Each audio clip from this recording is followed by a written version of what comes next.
Estamos ya al aire, así que vamos a empezar con nuestra clase. No sin antes recordarles que mañana tenemos también clase, porque tenemos recuperación por la clase de pasada, del 31. Tenemos recuperación, porque en año nuevo tuvimos feriado, hoy tenemos recuperación del 31, o sea, el sábado. Así que mañana nos veremos a esta misma hora y por el mismo canal.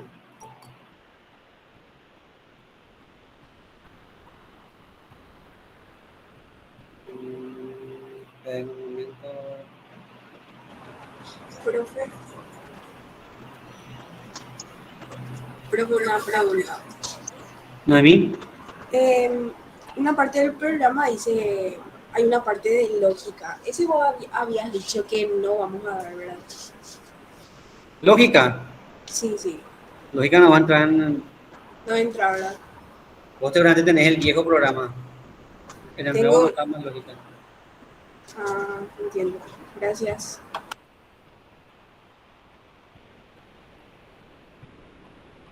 Lógica se quitó justamente porque creo que ya les mencioné esto, pero igual voy a recordar. El tema es que lógica se incluyó porque supuestamente en los colegios tenían que dar ustedes todo eso. Tenían que saber lógica, pero como en los colegios no se da eso, de hecho creo que solo el CPB y algún otro colegio da algo de lógica, entonces se consideró injusto, se considera un punto injusto que se de lógica, sino que algunos no dieron esto. De Este colegio. año nomás se sacó, ¿verdad? Porque yo tengo el del año pasado. Sí, desde este año se eliminó lógica. En mi colegio sí dimos, profe. ¿Noemí? En mi colegio sí dimos. Mm. O sea, ustedes tienen ventaja porque una parte del programa se eliminó. Estarían partiendo con ventaja.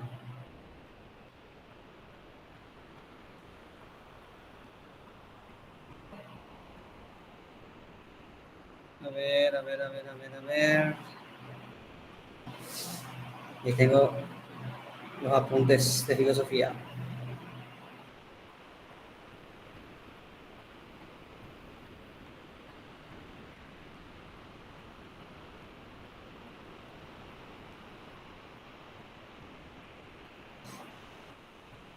Pero tuviste suerte de dar lógica porque en realidad la lógica es muy útil para la vida, sobre todo cuando da falacia y eso. Eh, pero ustedes parten con ventaja ahora que eso no va a entrar en el ingreso. Por suerte, Noemí, tuviste suerte de haber dado lógica.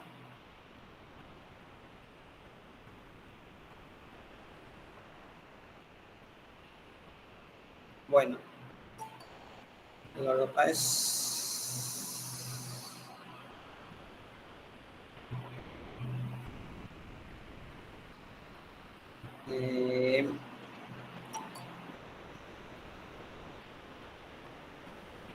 Va cayendo gente al baile, eso me gusta. Bueno, ahora nos toca la corriente existencialista, que es una corriente que surge como una reacción al hegelianismo, o sea, la filosofía de Hegel. Porque recuerden que Hegel decía algo que todo era espíritu, que nosotros éramos parte del espíritu absoluto. De hecho, nosotros éramos naturaleza consciente y que éramos un momento del espíritu absoluto. Y ante esto surge un filósofo llamado Soren Kierkegaard, un filósofo religioso, que dice que no, nosotros somos un momento del espíritu, somos seres que existen, que viven. Nosotros solamente un momento.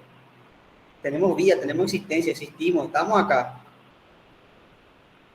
Y así surge el existencialismo como una reacción. Y el existencialismo después adquiere auge en el siglo XX porque surge el problema de las dos guerras mundiales, en el contexto de las dos guerras mundiales, y ahí donde adquiere auge con las filosofías de Heidegger y de Albert Camus, y también de Jean-Paul Sartre. Entonces, hay tres etapas del existencialismo. La primera es la cristiana, la primera etapa es la etapa cristiana con Soren Kierkegaard. La segunda es la existencia agnóstica. Acuérdense que el agnosticismo es que no sostiene el agnóstico, sostiene que la humanidad no está en condición de decidir si Dios existe o no. Espera que está viendo gente acá. Profe, Patricia. buen día. Una consulta. Ya que estamos hablando sobre el agnosticismo, la clase pasada estamos hablando sobre Nietzsche y creo que usted dijo, si no me equivoco, que hay personas que dicen que los rockeros, por ejemplo, son satánicos y usted dijo que están en relación con Dios de todos modos porque Dios Sí. creó al diablo. Y yo me pregunto, los ateos también estarían en relación con Dios, ¿verdad? Porque el ateo para negar a Dios necesita a Dios. No necesariamente.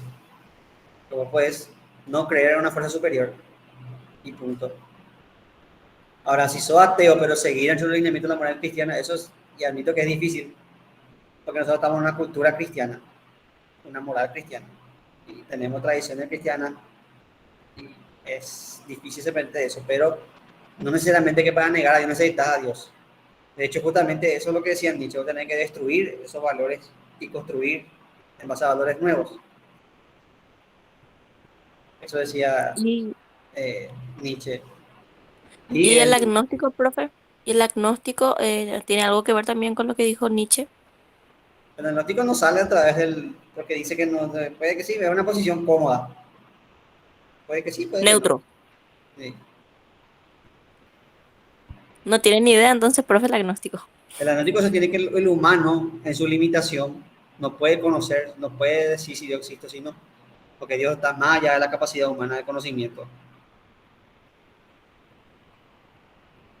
Y acá estaban Heidegger y Camus. Y finalmente el existencialismo ateo, que es Jean-Paul Sartre. Nosotros, por cuestión de programa, vamos a dar a dos existencialistas que son Heidegger y Sartre.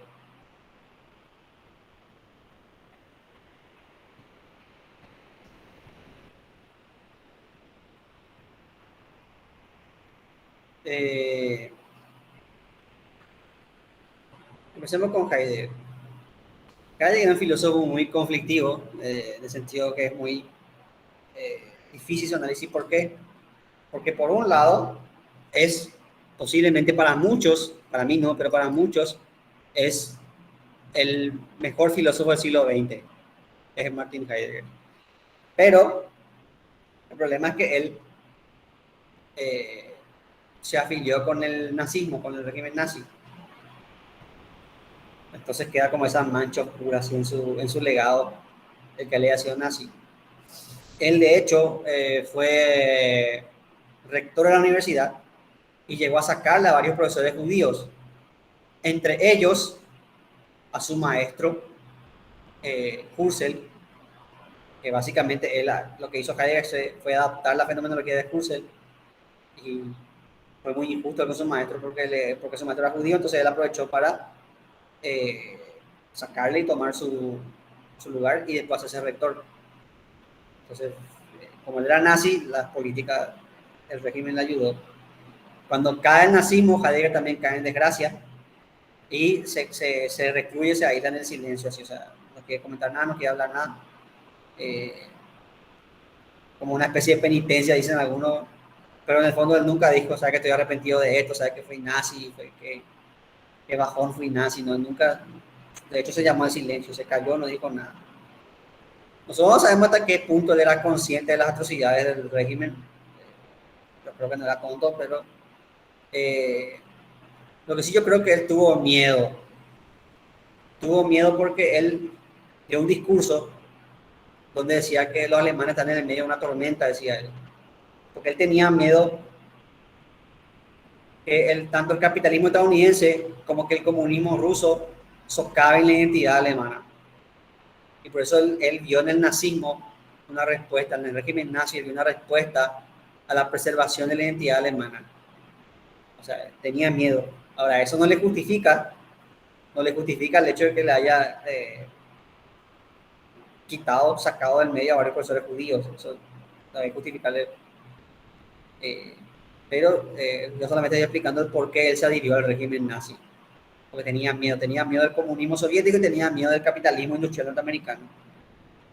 Y entonces él vio en el nazismo, vio la salvación de su país y la cagó, literalmente la cagó. Eh, Eso, si bien ensombrece su legado, eso no quita el hecho de que él haya hecho un considerado parte de la filosofía. Como le dije, para muchos él es el mejor filósofo del siglo XX, para otros no. Yo, por ejemplo, no creo que sea el mejor filósofo del siglo XX. Aunque sí reconozco que él influenció bastante el Sartre, por ejemplo, que a mí me gusta mucho. Pero para mí hay muchos mejores filósofos en el siglo XX. La escuela de Frankfurt, por ejemplo, o Terry Engelton. Eh, pero no hay que negar la influencia del amigo Heidegger. Era nazi, pero igual le queremos. Eh, entonces, eh, Heidegger se considera el precursor del existencialismo. O sea, Kierkegaard sembró la semilla, pero el precursor es Heidegger. Pues Heidegger parte del ser ahí. Ahora bien, Heidegger negaba él decía, yo no soy existencialista, yo soy ontologista, o sea, yo estudio el ser en cuanto a ser. Pero el problema es que él, al partir del ser ahí, parte del ser de la existencia, porque el ser ahí, como vimos con Santo Tomás, el ser ahí es lo que existe. Entonces, ¿qué decía Heidegger? Que existir implica ser, pero no en abstracto, sino que ser un ser concreto. Y eso es el fenómeno. El fenómeno es lo que hay acá y ahora. A mí la palabra mesa no me dice nada, pero esta mesa que está acá sí me dice algo. Me dice que es mi mesa, acá está mi computadora, me dice que es de madera, que tiene una forma ovalada, que etcétera, etcétera. Entonces la palabra mesa adquiere un sentido cuando se aplica a una mesa que está acá y ahora, ya sea tu mesa, ya sea mi mesa. Pero la palabra tiene sentido cuando se le aplica a algo que está acá y ahora, algo que existe. Por eso el punto de partida de la metafísica tiene que ser el ser ahí, o lo que Heidegger llamaba el Dasein. Las cosas tienen sentido porque existen, es decir, porque están en un lugar y en tiempo determinado. Los conceptos abstractos no me dicen nada. Los conceptos abstractos tienen sentido porque se le aplican a cosas concretas, a cosas que existen, que están aquí y ahora. Y eso es el ser ahí, el Dasein. Existir implica... Profe, Patricia.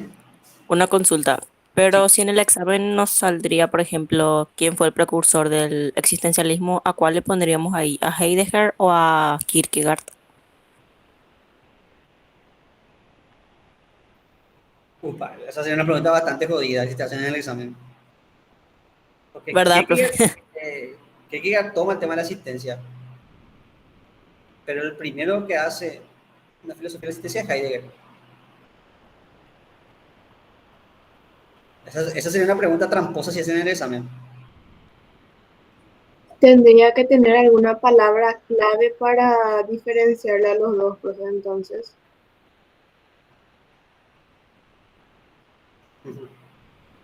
Sí, ya sé, pero yo le pregunto nomás porque es un poco confuso. Sí. Pero sí, el que empieza con esto es Kierkegaard. Pero el primero que da así una ontología existencial es Heidegger. Si bien Heidegger después niega, dice, yo no sé si soy ontología, pero el primero que trata la existencia como una problemática de la filosofía es Heidegger. Por eso él sería el precursor, sería, pero Kierkegaard fue el primero, o sea, no sé cómo explicar. Por eso es una pregunta jodida.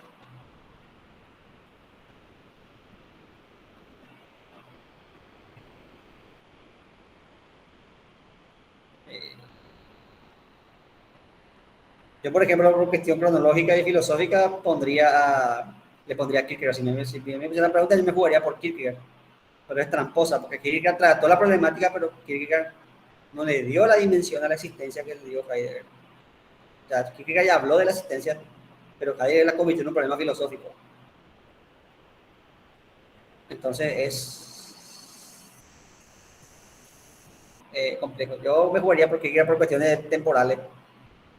Pero yo creo que esa pregunta incluso podría ser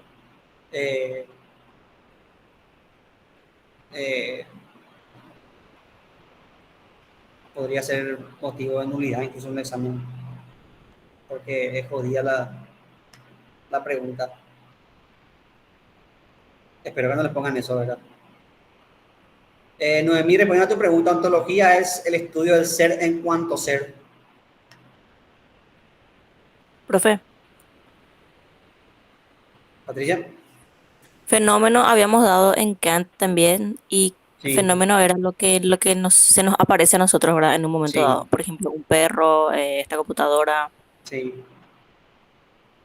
Es que lo que nos aparece es lo que está acá y ahora, o sea, lo que existe. Profe, ¿y si el gato se muere, entonces ya no es fenómeno? Y su cadáver va a seguir siendo un fenómeno, pero ya no va a ser un gato como tal. Ujú. Entonces, existir implica ser ahí. Eso es el Dasein, el ser ahí, el ser acá y ahora, lo que está, lo que existe. Ahora, ya atiendan con esto. Ser ahí implica ser en el mundo. ¿Qué significa ser en el mundo? Que vos nacés en un contexto, en un espacio y en un tiempo determinado. Vos nacés en un lugar, en un tiempo y unas circunstancias determinadas. Y esas circunstancias determinan tu ser. O sea, condicionan tu ser o determinan, de acuerdo como vos quieras. Si usted, por ejemplo, hubiese nacido, en vez de nacer acá, hubiese nacido en Japón, por ejemplo, ustedes tendrían otras costumbres, otra cultura, otra forma de vestirse, otras creencias. A lo mejor ni siquiera estarían siguiendo esta misma carrera, a lo mejor elegirían otra carrera. Otros porque serían educados de otra forma. Entonces, no serían ustedes como son ahora, serían totalmente de otra forma si ustedes naciesen en Japón.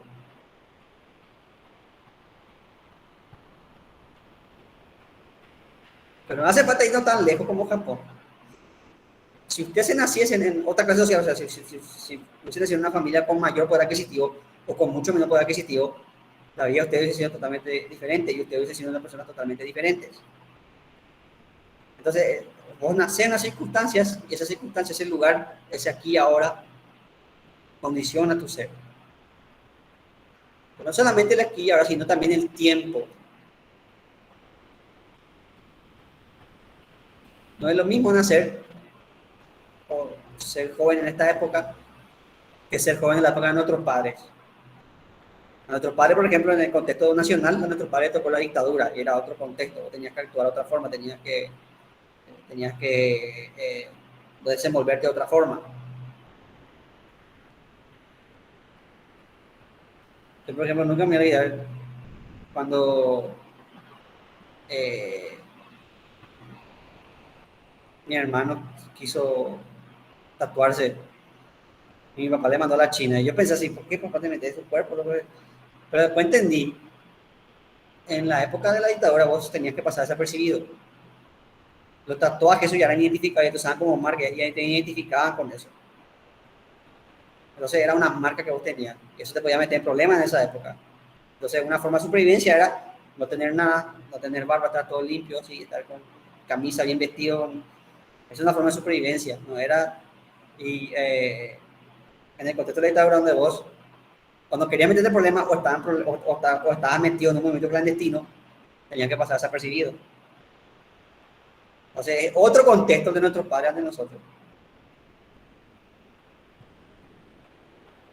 Y ni hablar de sin nacer, por ejemplo, no iba a ser lo mismo nacer en la edad media que nacer ahora. Por eso las circunstancias, el tiempo, el momento y el lugar donde naces condicionan tu forma de ser. Ayudan a formar tu ser, las circunstancias donde vos te crías, la forma en que te educan, la forma en que todo ayuda a ser tu forma de ser. Por eso vos sos en el mundo. De acuerdo al espacio y tiempo en el que naces, va forjando tu realidad y tu forma de ser.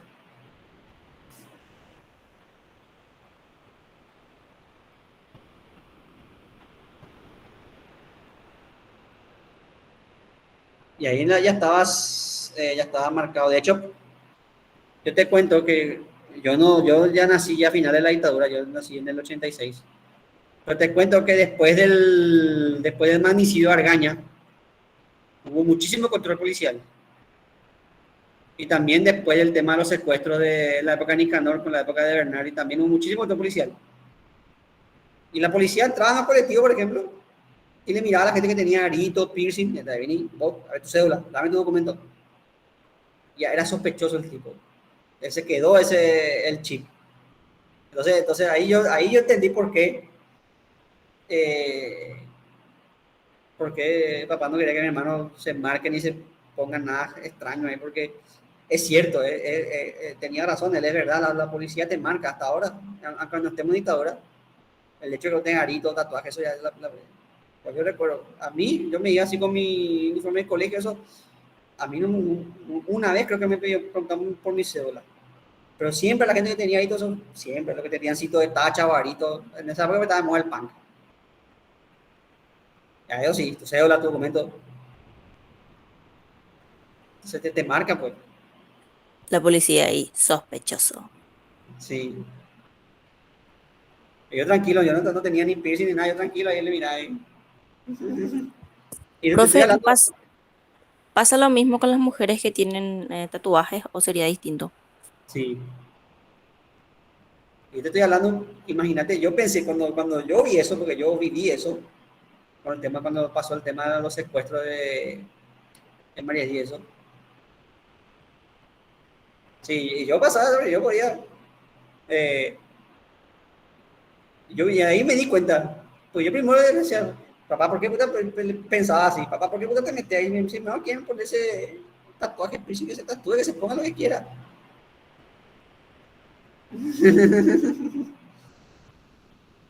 Pero después vi, y ahí le entendía a papá, dije, no.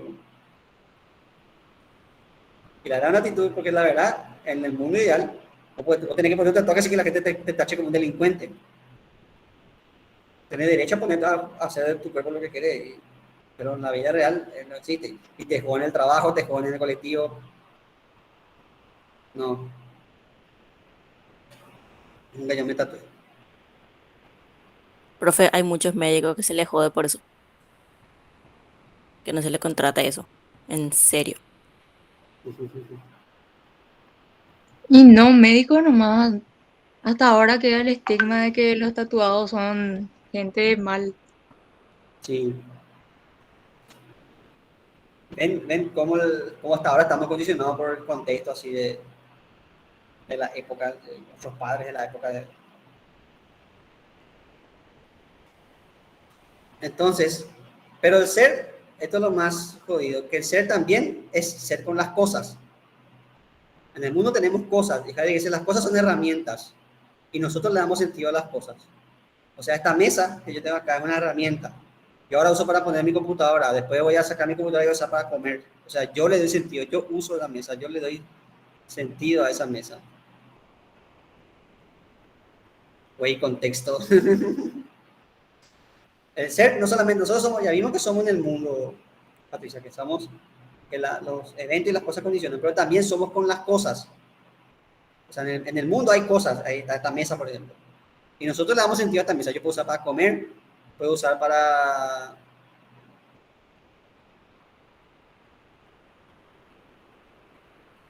Ah, eso es lo bueno. Que te guste decir lo que no es. Yo puedo usar la mesa para comer, puedo usar la mesa para... Ahora estoy usando para trabajar. Va a venir mi gato, pues se va a acostar ahí, va a usar la mesa para dormir. O sea, nosotros le damos sentido a las cosas. Pero las cosas también nos dan sentido a nosotros. ¿Por qué? Porque las cosas también condicionan cómo nosotros vivimos. La tecnología, la técnica, condiciona el avance de la...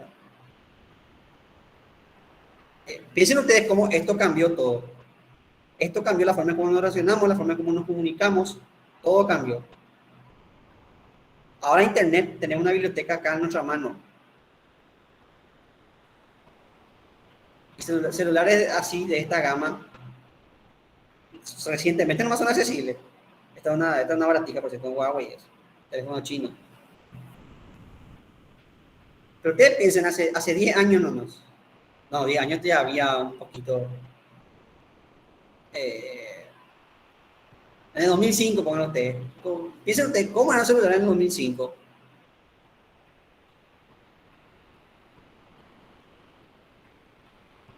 Sí, exactamente. Pobres niños explotados en condiciones infrahumanas.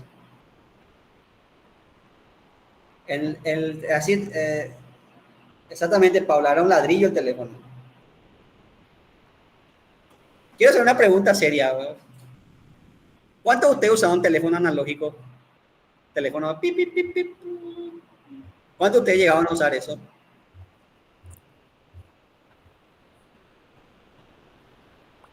No entiendo, profe, a qué te referís. No. El teléfono que se disca y llamás a la casa de fulanito.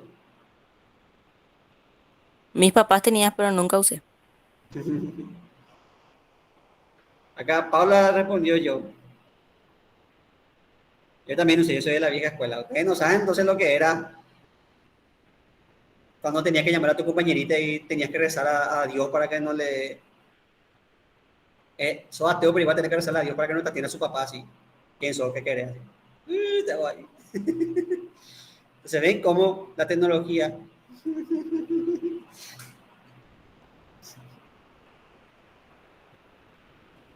Ven cómo la tecnología condiciona nuestra forma de comunicarnos y de ser. Hasta la música. La música. Nosotros antes teníamos que prestarnos CD, eso. Tomate, presto mi disco de los Beatles y voy a darme uno de Guns N' Roses. Era así en el colegio, no cambiamos discos. Y creo que yo no soy viejo, no soy tan viejo por lo menos. Ahora vos, acá tenés Spotify, buscá así. Y hasta hace poco fue, pero, ven cómo cambian las cosas. Sí, casi Profe, para no, escuchar música, Paula, y grabar en la radio también. Entonces ven cómo la tecnología cambia la forma en cómo nos comunicamos, en cómo nos relacionamos, en cómo todo cambia la tecnología. profe, nosotros estamos condicionados también por las personas a nuestro alrededor, ¿verdad? Sí, yo digo, somos las cosas también nos cambian a nosotros. Yo recuerdo, año 1991, yo tenía 86, 87, 88, 89, 90, 90, y tenía 5 añitos, cuando acá llega la consola Sega de 16 MB. Y eso era una monstruosidad, 16, hija de 16 megabytes, eran 7. No, para Heidegger no, pero para alguien que viene después sí. La consola ¿Quién, Sega, profe? ¿Quién viene después?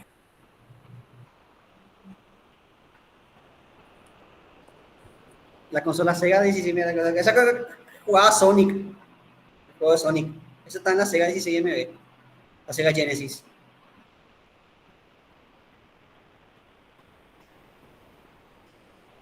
El...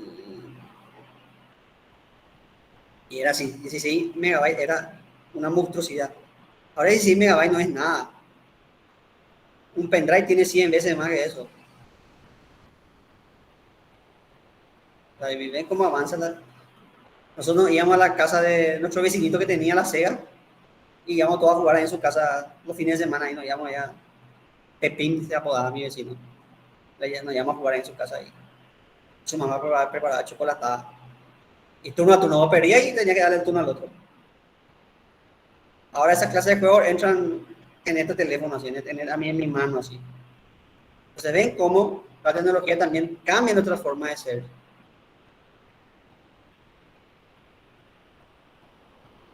Y cambia la forma en cómo nos comunicamos, en cómo nos relacionamos, en cómo nos... y ese es el Sega Genesis de 16 MB. Y eso que yo no llegué a vivir la época del Atari, que era 8 bits. El Atari. Ese ya no llegué a vivir. Ya no soy tan viejo.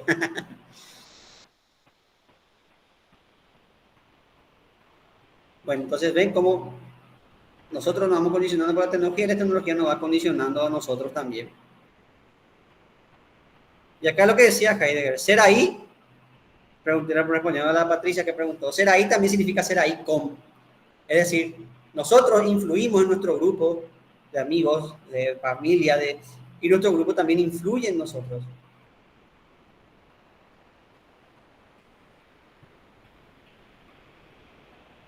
Entonces, nuestras amistades nos condicionan y nosotros condicionamos nuestras amistades. Por eso se dicen, dime con quién antes de quién eres. Que mala nada mala cabana. No son nuestras amistades, todas nuestras relaciones, amistades, pareja, familia, todos influyen en nosotros y nosotros influimos también en nuestras amistades. Entonces es una relación mutua entre personas. Y muchas veces nuestras amistades incluso producen cambios, ya sea positivos o negativos, grandes en nosotros. O muchas veces nosotros producimos grandes cambios en las personas. Después tenemos el ser para la muerte. A diferencia de los otros seres vivos, nosotros somos conscientes de nuestra finitud. Decía el filósofo Norbert Elias que si yo la atrapo a una mosca con la mano, esa mosca va a luchar por su vida. Pero una vez que yo le suelta la mosca va a ir volando, va a correr de ahí, de donde va a alejarse de mí. Pero la mosca no va a pensar, casi me muero, tengo que replantearme mi vida, tengo que ver mi jubilación de mosca. La mosca no va a pensar eso. La mosca no es consciente de su finitud. En ese momento sí va a tratar de sobrevivir. Pero la mosca no va a pensar, casi me morí. El animal tiene conciencia en cierto punto de la muerte, pero el animal no tiene conciencia de su finitud. Los elefantes, por ejemplo, lloran cuando muere alguien en su manada. Pero el elefante nunca piensa, nunca ve un cadáver de elefante y va a decir, algún día yo voy a ser igual que él, voy a estar igual que el muerto. No tiene esa capacidad. El ser humano único tiene esa capacidad. Para bien o para mal, porque a veces es un fastidio. Y eso no produce que nosotros tengamos certeza de la muerte. De hecho, la muerte es nuestra única certeza. No hay nada más certero que el hecho de que nos vamos a morir. Eso es la única fija. Usted, por ejemplo, está estudiando para ingresar. No es seguro que van a ingresar, pero sí es seguro que se van a morir. Entonces, la certeza de la muerte. El ingreso depende de tu esfuerzo, ¿verdad? Pero la muerte es sí o sí. Wow, qué motivación, profe. Me motiva. Esperar nomás que venga el siguiente filósofo y va a ser más motivador todavía. Bueno. Entonces, todo lo que hacemos nosotros hacemos porque sabemos que no vamos a vivir por siempre. Por eso tenemos hijos, por eso pagamos jubilación, por eso procuramos dejar nuestras cosas en orden, porque sabemos que no vamos a vivir para siempre. Entonces, por eso procuramos hacer todo. Esta es mi vida, yo tengo que lograr esto y esto. Siempre tenemos ese proyecto así. Siempre tenemos que lograr esto antes de que termine esto. Por eso nosotros somos seres para la muerte, somos seres conscientes de nuestra mortalidad. Y hay dos formas de afrontar la muerte.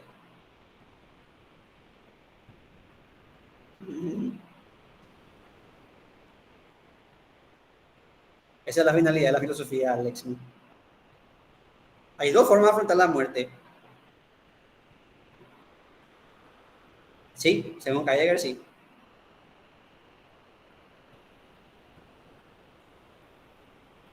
Hay dos formas de afrontar. Una es la forma inauténtica, vivir con miedo. Estar todo el día pensando, me voy a morir. Y tener miedo a eso. Tener miedo a estar constantemente esperando el día en que. Y la otra es la forma auténtica, que es aceptar eso, aceptar que la muerte es inevitable y afrontarla, pero no con miedo, sino con angustia. Porque vos nunca vas a perder eso, pero en vez del miedo es la angustia. La angustia es un sentimiento parecido al miedo, pero no es lo mismo. No es lo mismo estar angustiado por el examen que tener miedo al examen. Y lo bueno es el que vive de la forma auténtica asume el ser. Entonces dice, yo voy a vivir mi vida con todo su pero, con todos sus contras, con toda su desgracia, con toda su alegría, y voy a asumir la responsabilidad de mi vida, voy a tomar la rienda de mi vida. En cambio, el que sí tiene auténticamente le culpa a los otros. No, pero lo que pasa es que fulanito esto, que menganito esto, que yo no puedo hacer esto porque mi papá, porque mi mamá, porque porque en la escuela luego me reprimieron porque ese es el inauténtico. Como tiene miedo de vivir, no asume su vida. Es más cómodo culpar a los otros. Ese es el inauténtico. Y el inauténtico siempre se dice que, se hace que, nunca asume, nunca dice yo digo, yo hago. Es fulanito dijo esto, menganito esto. Nunca asume su responsabilidad. Porque tiene miedo a vivir. Una filósofa llamada Hannah Arendt, que por cierto fue amante de Heidegger, algo raro porque ella era judía y Heidegger era nazi, o sea, había una relación de amor rara ahí entre esos dos.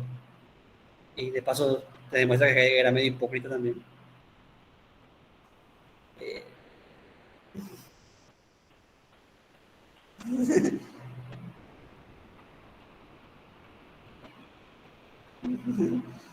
Amor prohibido mover las calles así mismo, era para una telenovela, sí. Ojalá Televisa algún día me pague por guionar una telenovela de Heidegger y Hannah Arendt. Bueno, Hannah Arendt aplica este tema de la asistencia cuando se le juzga nazi a un criminal nazi llamado Adolf Eichmann. Hannah Arendt observa esto, mira, y observa que Adolf Eichmann dice, yo recibía órdenes,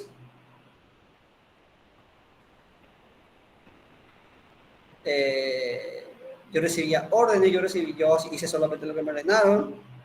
Entonces él era inauténtico. Esto, me dijeron esto, se dijo esto, ordenaron esto.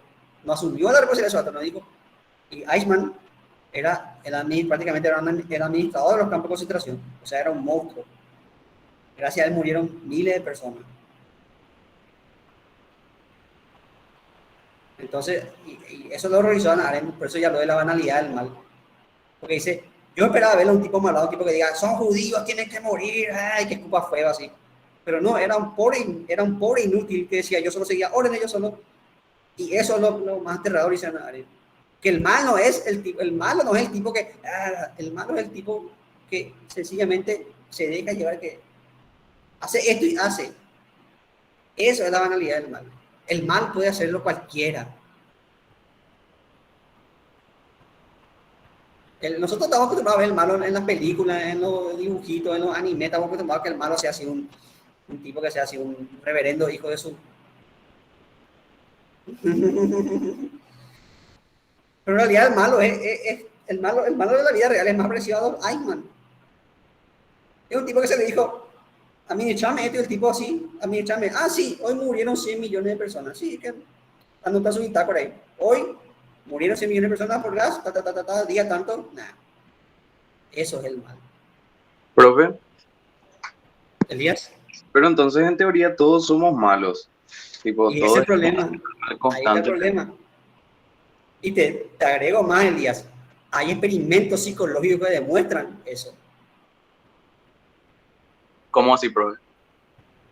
El experimento de Milgram. Es un experimento en que se le contrata a un actor que finge ser electrocutado y se le llama a unas personas que no saben que el tipo es un actor y se le dice, mira, estamos haciendo un experimento para mejorar la memoria y te pedimos que le hagas una pregunta al tipo. Si no te responde, cada vez que responda mal, dale una descarga eléctrica.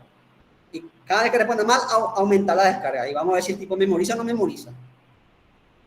Entonces, cada vez que el tipo respondía mal, decían, dale la descarga eléctrica. Y el tipo aumentaba. Y dale la descarga eléctrica. Y el tipo aumentaba. Lo que sí que ese experimento demostró que si vos crees una autoridad, un médico, ¿no? Pero este tipo es un médico, y vos das órdenes, la gente va a obedecer. O sea, la gente tiene una obediencia ciega. Y no se cuestionan de la que estoy torturando a este tipo, esto tortura. Pocos en el experimento se cuestionaron, la mayoría obedeció ciegamente. Profe, ¿y cuántas personas participaron en el experimento? No recuerdo, pero hicieron un estudio de una cantidad de gente considerable y la mayoría... Después hay otro experimento, este experimento, claro, ahora vos no puedes más hacer esto porque te pueden retirar tu licencia de psicólogo y todo porque falta ética profesional, pero en esa época, estoy hablando de los 60, 70 por ahí, no había nada de eso. Hay otro experimento que demuestra esto, que es el experimento de la prisión de Stanford. Que se construyó así una especie de prisión y aún se trajo a un grupo de gente voluntaria y por sorteo unos cuantos fueron presos, otros cuantos fueron policías. Enseguida los que fueron policías se comportaron de forma agresiva, fueron violentos con los presos, y los que fueron presos se comportaron de forma pasiva, era más a obedecer, con más miedo. Entonces ahí se muestra cómo condiciona eso. Creo que sí, creo que hay una película de él. Pero a mí el que más me tocó es El experimento de la ola. Hay una película que se llama La ola basada en hechos reales. Que un profesor le hizo la siguiente pregunta a sus alumnos. Les preguntó, ¿puede volver el nazismo? Y su alumno, no, profesor, ya cosa de bárbaro, ya superamos, la humanidad superó eso. Entonces el profesor, muy bien, sí, perfecto. Entonces vamos a hacer un experimento, dijo el profesor. Y el profesor empezó haciendo experimentos, sí, o sea, primero empezó a pedirle que se uniforme, todos con camisa blanca, corbatita y pantalón azul. Después empezó y lo que no se uniformaban eran ignorados por el profesor. Cuando levantaba la mano el profesor no le hacía caso, le bajaba puntaje y todas esas cosas.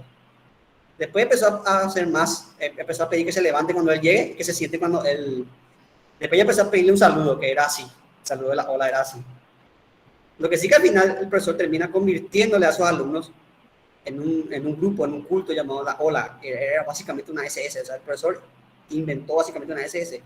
Y al final del experimento se le sale del control al profesor, porque esos alumnos empezaron a agredir a los que no eran de la ola, empezaban a así. Y eso está basado en hechos reales. Le recomiendo la película, sobre todo la que hace psicología, porque demuestra cómo vos podés crear un grupo nazi.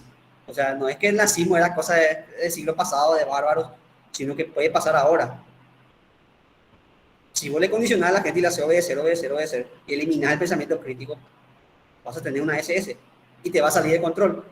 Por eso que estos experimentos ya no son éticos. O sea, de hecho, si ustedes son psicólogos y ustedes se pueden experimentar así, van a quitarle su licencia, porque falta de ética. No puede experimentar así con los seres humanos. La ola se llama la película, Noemí. Que está en internet, está libre en internet. Se llama La ola. Es una película muy interesante. Basada en hechos reales. Eso es lo más terrorífico. Entonces lo que te dice Hannah Arendt, basándose en Heidegger, es que eso es el mal. El dejarte arrastrar pasivamente. Es decir, las peores barbaridades fueron hechas por gente que seguía órdenes. O a usted le parece que el soldado alemán se levantó diciendo una mañana, quiero matar judíos. Si no. El soldado alemán ni sabía, pero fue adoctrinado, fue deshumanizado. O sea, el judío era un infrahumano, era un Untermensch, un infrahumano. Entonces ahí se insensibilizó. Jojo Rabbit, yo nunca vi esa película, pero dice que es muy buena, Jojo Rabbit. Profe, ¿Patricia? pero tampoco fue tanto así. Hay personas que Sí, hubo personas que se resistieron a eso. Hay personas que sí conservaron y que fueron perseguidas y muchos terminaron en campo de concentración también. Pero el punto es ese, como una gran masa de personas es arrastrada por eso. Ese es el problema, cuando una gran masa de...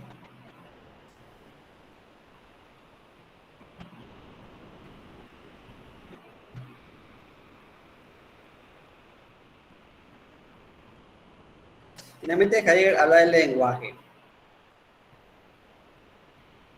El lenguaje es la casa del ser, decía Heidegger. Con el lenguaje nosotros le damos sentido a las cosas. Por ejemplo, esto es una cosa que está ahí hasta que yo le llamo rojo. Entonces ya tiene sentido, ya es un color, ya es el color rojo. El lenguaje le da un ser a la cosa. Creo que en la clase de... Creo que en la clase de los sofistas, yo les hablé de que el guaraní no tenía diferencia entre el verde y el azul. Si no me recuerdo, creo que ya les hablé de eso. Que en guaraní Jogú es verde y Jogú es azul también. Entonces para guaraní, verde y azul eran una misma cosa, entonces guaraní no diferenciaba. Eran un mismo ser. Una misma palabra para la misma cosa. Así como para nosotros el blanco es una cosa, nomás pero para los esquimales hay 20 gamas de blanco.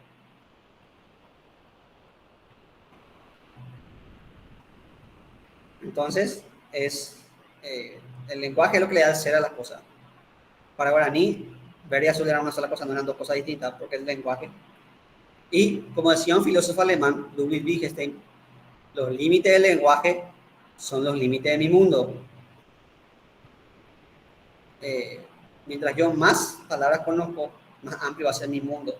Pero mientras más estrecho sea mi lenguaje, más chico va a ser mi mundo. Profe, Patricia, este tema no llegamos a tocar a fondo en castellano. ¿Usted nos podría explicar la relación del lenguaje con la filosofía? ¿lenguaje con qué? Lenguaje con la filosofía, ¿cuál es su relación?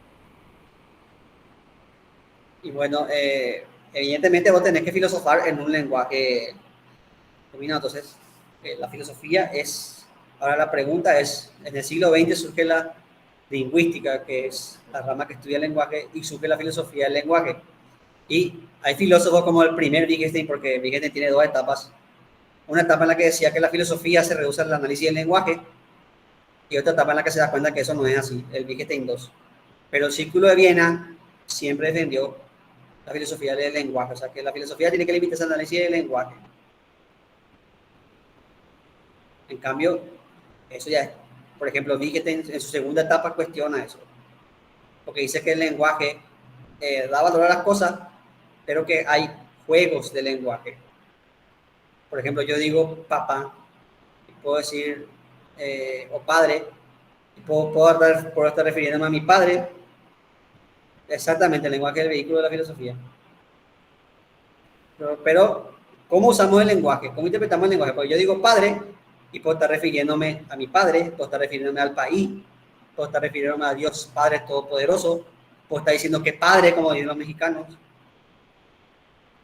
Entonces, ¿qué contexto usa el lenguaje? ¿Cómo Profe, analizo? te voy a responder como dirían los psicólogos. Depende. Sí, ese es el problema. Y ahí si metemos contexto y cosas, ahí ya estamos metiendo filosofía otra vez, entonces quiere decir que la filosofía ya va más allá del mero análisis lingüístico. Por eso el juego del lenguaje, yo digo padre, digo que padre, que... Pero sí, el lenguaje hace que nosotros podamos definir las cosas. Yo digo que esto es rojo y esto. Pero la filosofía no tiene que limitarse al análisis lingüístico. Heidegger también dice que el lenguaje hace que nosotros nos relacionemos de una forma superior a los simples objetos, porque yo le nombro al objeto. Entonces yo ahí ya le doy una relación porque ya me apropio de ese objeto. Ya le doy un nombre, ya tiene un...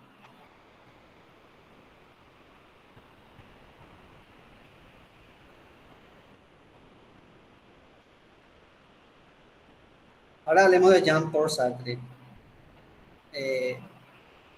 Profe, Heidegger, sí, me perdí la última parte. Dijiste la persona superior porque ella le nombra al objeto. sí.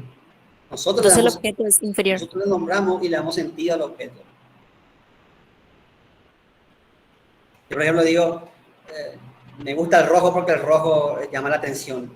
El rojo expresa valor, justicia.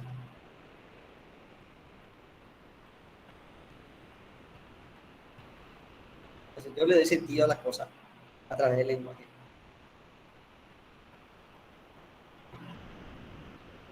Lexmi. Cierto, Lexmi. Punto para vos por eso.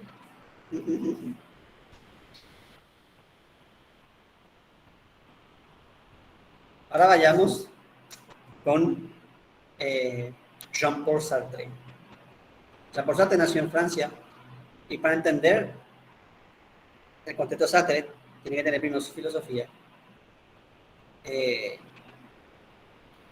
Ustedes pónganse en el contexto de la generación de Sartre. Sartre nace en 1905. Cuando él tenía 9 años, estalla la Primera Guerra Mundial. O sea, él era una criatura cuando estalló la Primera Guerra Mundial. Se pensó que se iba a hacer la última guerra, que no iba a haber más guerra, pero cuando él tenía, 5, 15, 25, 35, cuando él tenía 34 años, ¡pam! Segunda Guerra Mundial. Entonces tenemos otra guerra, otra masacre, otra. Entonces, Sartre es producto de una generación, sí, que se preguntaba ¿para qué? O sea, imagínense ustedes la mierda del mundo que viví, que era escritura, una guerra. Sos un joven en la flor de la vida, ¡pam! Otra guerra, así. Exactamente. Y esto se refleja no solamente en la filosofía con Sartre, sino también en la psicología. De hecho, Viktor Frankl es producto de esto. Viktor Frankl la pasó peor, incluso porque Viktor Frankl tuvo la mala suerte de ser judío y de ser llevado a un campo de concentración. Entonces se preguntó por qué, yo qué hice. O sea, lo primero que te preguntaba cuando te pasa eso es por qué.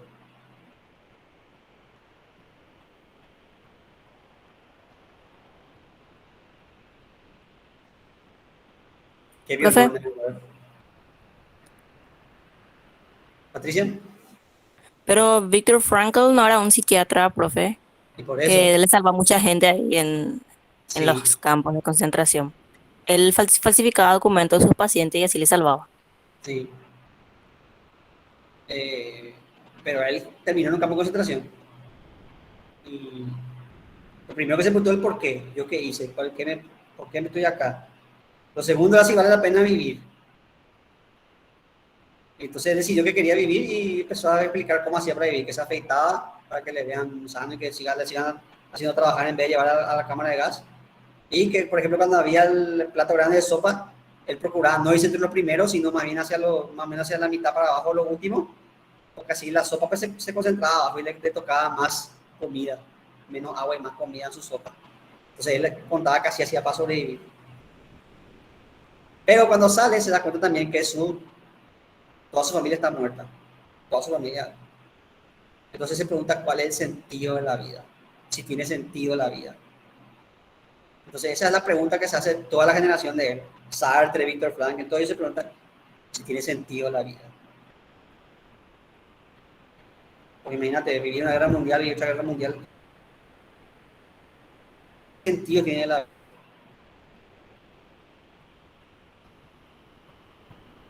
Aparte, Sartre también sufrió el tema del abandono de su padre.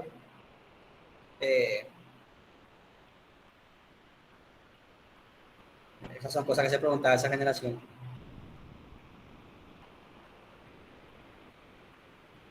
A Sartre me abandonó su padre. Literalmente su papá dijo, voy a irme a pasear a caballo y nunca más volvió. Así, tengo que irme a pasar, voy a ir a pasar mi caballo, y se fue. Su papá nunca volvió. Sí, era el voy a cigarro de esa época. Le escribió su abuelo que tenía una gran biblioteca y se empezó a interesar por la filosofía. Tuvo una vida conflictiva, vivió la ocupación nazi de París, apoyó la causa marxista, vamos a hablar de eso, apoyó más 68, fue pareja de Simone de Beauvoir, que es la intelectual que inaugura la tercera ola del feminismo. Lo simpático de Sartre con Simone es que ellos tenían, en teoría, tenían una relación free. O sea, yo y vos somos pareja, pero vos te puedes ir con quien quiera, yo me puedo ir con quien quiera, somos free.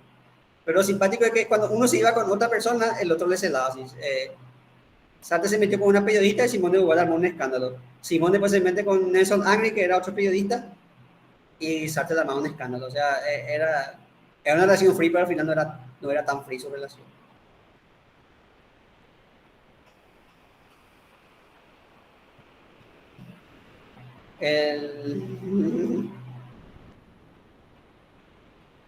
Miedo al compromiso, exactamente, miedo al compromiso. Yo también estoy de acuerdo con.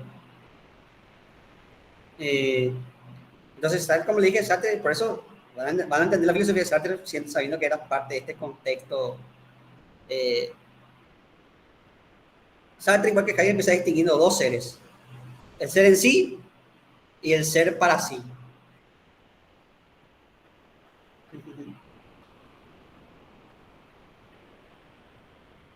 El ser en sí son las cosas. Las cosas sencillamente son, están ahí. Punto. El ser para sí es el humano. El ser humano, a diferencia de las cosas, el ser humano es consciente de que es. El ser humano no es el mundo, sino que está, no solamente es en el mundo, sino que está en el mundo, como decía Heidegger. Estamos acá, aquí y ahora en un contexto, en un tiempo determinado. Y por tanto nos diferenciamos de esto. ¿Alguno de ustedes, pregunta seria, ¿alguno de ustedes le leyó a Coelho? Pablo Coelho. Guácala, profe, nunca en mi vida voy a leer esa porquería. Comprendo tu sentimiento. Yo sí, porque me obligaron para un examen de literatura.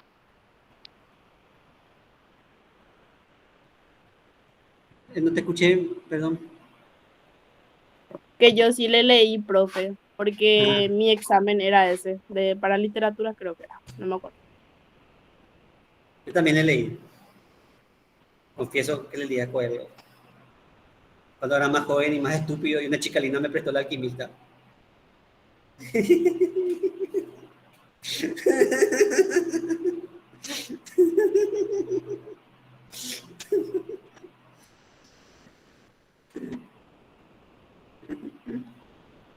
Bueno, entonces, ¿qué decía Coelho? Coelho decía que si vos querés, el universo te va a dar. Si vos deseas, te va a dar.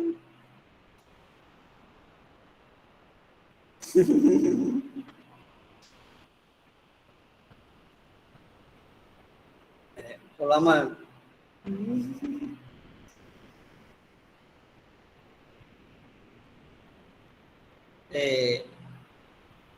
Coelho decía que si vos deseas y si vos te esforzás por lo que querés, el universo te va a dar, va a conspirar a tu favor. Sí, de eso saca la ley, de hecho, la ley de atracción del secreto. Que vos te atraes lo negativo y lo positivo y que patrañas. Como si que vos, como que si yo desee que esté acá Scarlett Johansson, va a aparecer mágicamente Scarlett Johansson acá, ¿verdad? No funciona así la vida. Pero bueno, eh,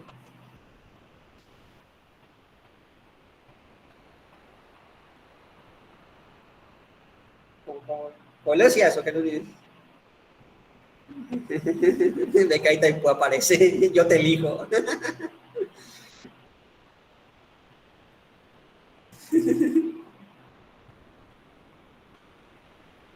Entonces, Coelho decía eso, que si vos deseas, el universo va a conspirar. Pero Sartre decía, no.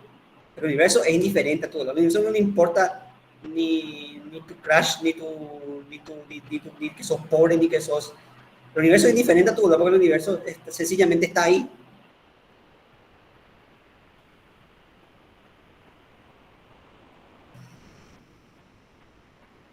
El universo, el universo es como el meme, Thanos ni siquiera sé quién eres, te dice el universo. Ya. Es indiferente. Exactamente, Dios. Entonces la ley de atracción no es 100%, o sea, una vez que crees, sí, pero, o sea, sí, no sé cómo explicarme, pero Profe, la compañera dice si, creo que entendí, está preguntando si sirve la ley de la atracción. Y no sé, hasta ahora no está acá Scarlett Johansson. Cuando aparezca acá Ni mi vaya a creer la plata, ley de atracción. ni mi plata no saca, profe, ese que yo pedí. No le veo acá.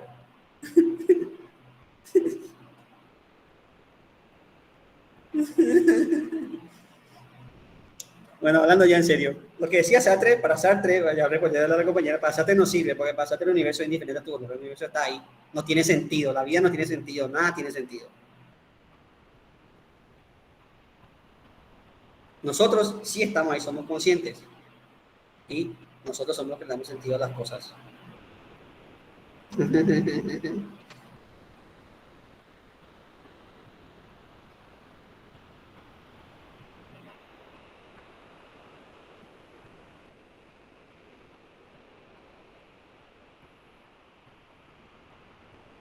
Por supuesto que si vos te esforzás en conseguir algo, por supuesto que vas a tener más probabilidades de... Por eso no quiere decir que el universo te va a dar todo, así que no. Va a copiar todo. A veces vos te esforzás y no conseguís nada. Pasa.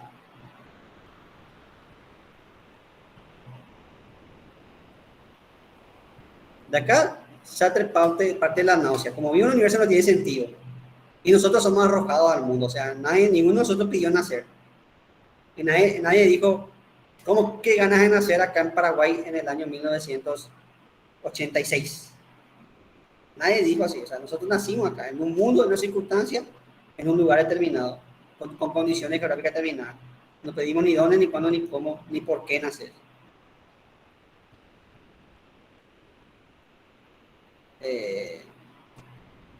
Pero estamos acá ya en el baile. Y lo peor es que nacemos en un mundo que, como vimos, no tiene sentido.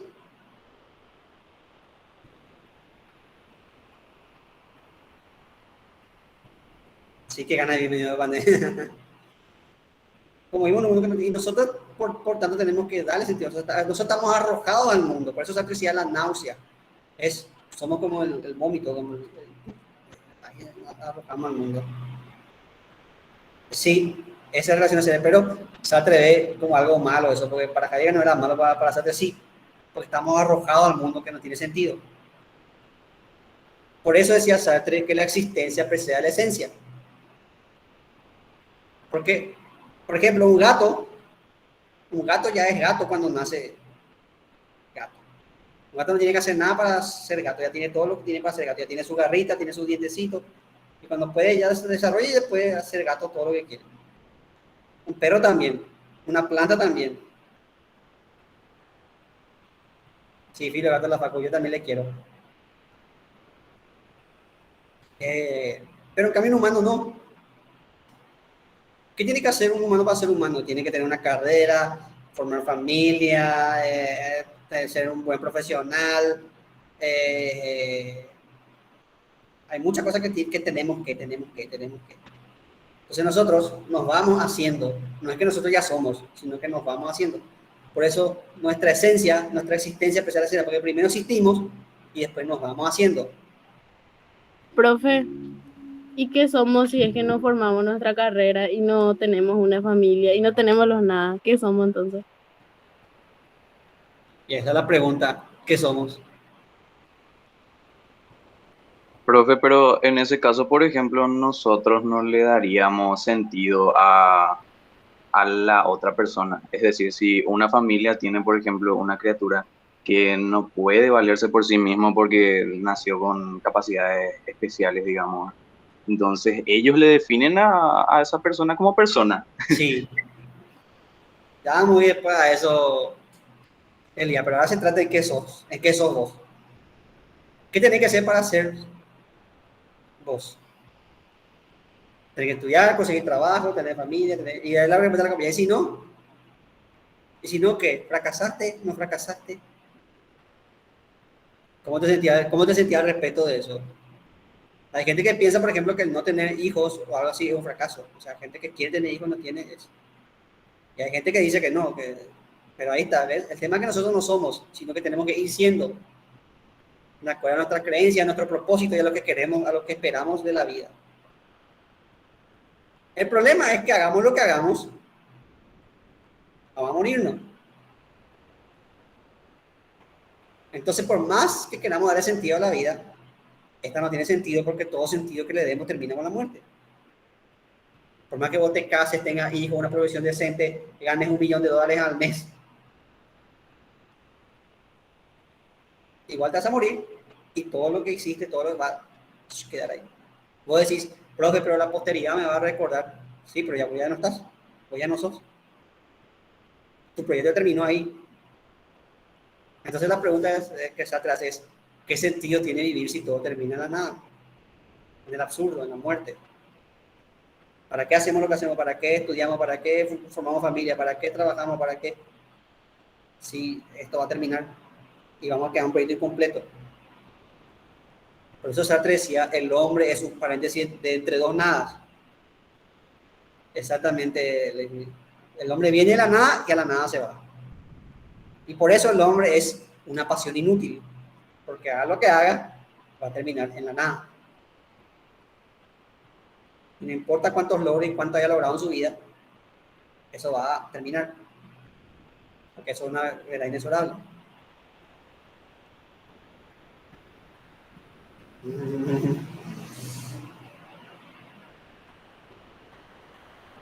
Y la vida, para Sartre, efectivamente la vida no tiene sentido.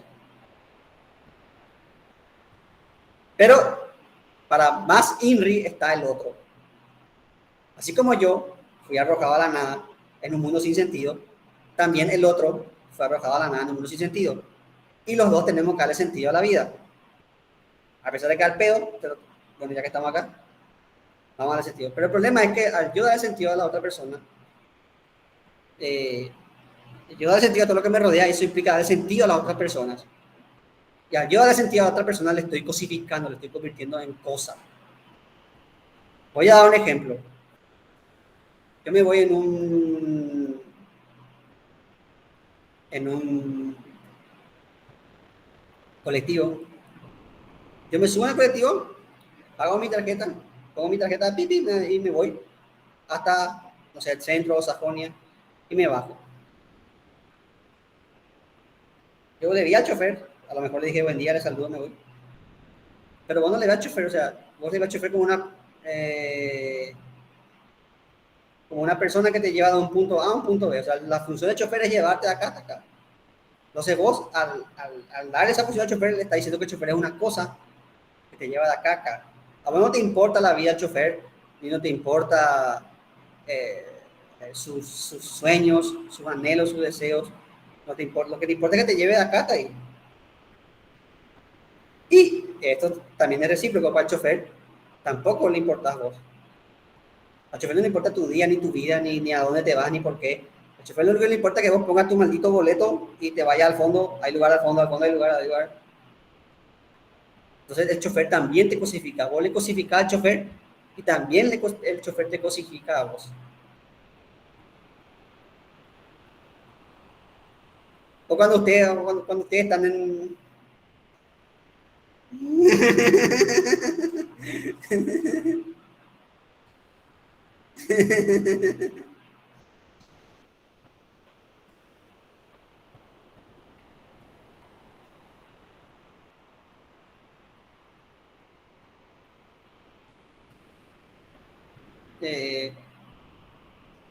cuando vos te vas en un bar, en un antro, en una discoteca, donde sea,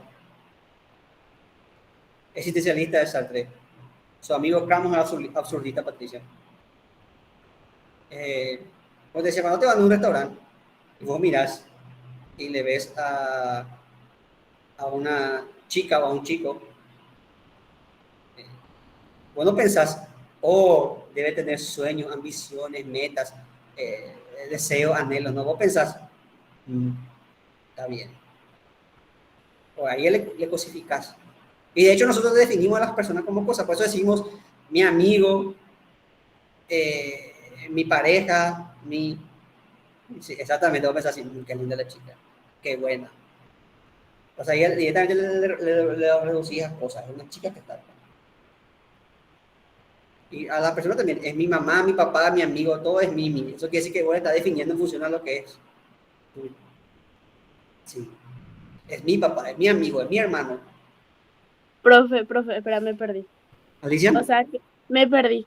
O sea, que cuando yo le veo a una persona y digo así, ¿verdad? Qué lindo, que, no sé, buen físico, o sea, yo le estoy diciendo una cosa, ¿verdad? Sí. Yo le estoy, bueno, y si yo Cuando le vos digo, le definís a una buena, persona, le estás reduciendo una cosa, le estás ok, cosificando. y si yo le digo, o sea, si yo pienso, ¿será que tiene metas? ¿Será que tiene sueños? O sea, ¿cómo le hago ahí? ¿Le sigue siendo una cosa o ya no? Sí. Porque vos le estás catalogando. Ya, ok.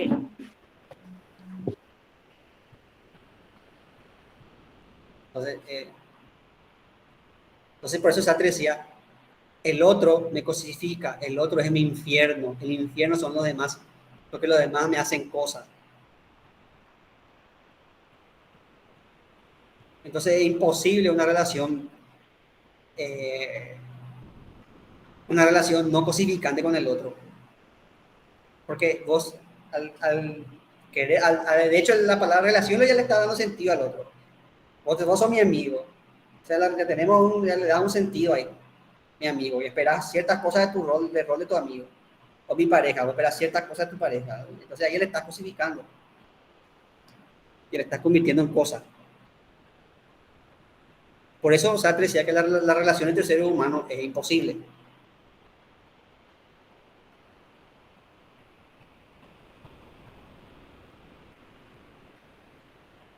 Entonces, ni el universo no tiene sentido, ni nuestras relaciones no tienen sentido, nada tiene sentido.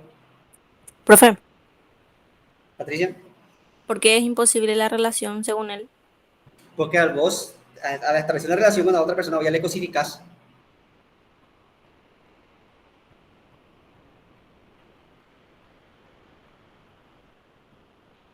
Cuando vos te subís en el colectivo, vos no esperás que el chofer te hable de su vida, ni llore, ni se ponga a llorar, ni te cuente su miseria. Vos esperás que te lleve hasta donde vos querés irte. Cuando vos tenés una pareja, vos esperás ciertas cosas de esa persona. Cuando vos tenés un amigo, esperás también ciertas cosas de tu amigo. Y así con todas las cosas, con todas las personas. En el momento que vos le estás definiendo, mi amigo, el chofer, entonces ya le está haciendo cosas. Se tira la cosa. Todavía no te tires, todavía no te tires.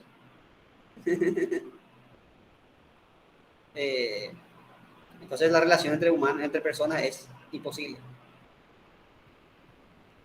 Pero hay algo positivo en todo esto.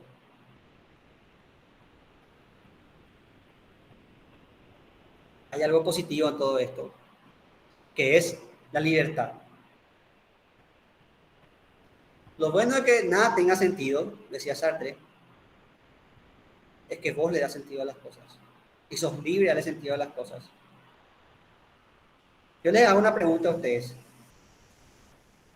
Si la vida tuviese sentido, si hubiese un propósito, una finalidad, ¿vos serías libre?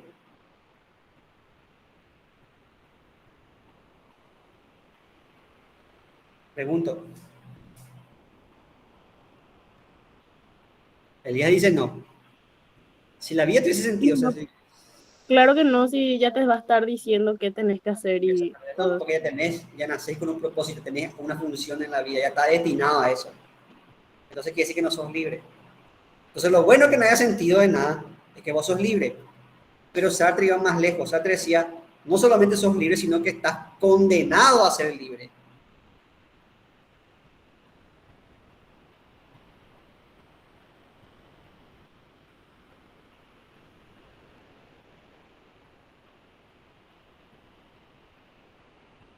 Porque aunque vos no elijas, estás eligiendo. Aunque vos no hagas nada, estás eligiendo no hacer nada, estás siendo libre. Por ejemplo, vos decís, la libertad implica la capacidad de elegir, ¿verdad? Y aunque vos no elijas, estás condenado, porque estás condenado a elegir, estás condenado a elegir aunque elijas no elegir. Patricia, no, acá veo. No entiendo a qué te referís con que igual no sos libre. Si el universo no Porque tiene ahora, sentido. Patricia, profe, porque ahora en la vida igual está el gobierno que te dice lo que tienes que hacer, está, por ejemplo, tu papá que te dice lo que tienes que hacer, en la sociedad te dice lo que tienes que hacer, o sea, ¿qué tan libre no sos? pero vos sos libre de darle sentido a eso. ¿Qué te impide ahorita vivir como ermitaño en una cueva, por ejemplo?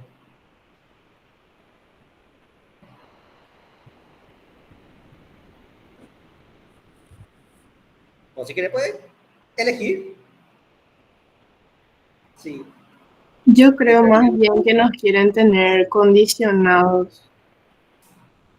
Mm,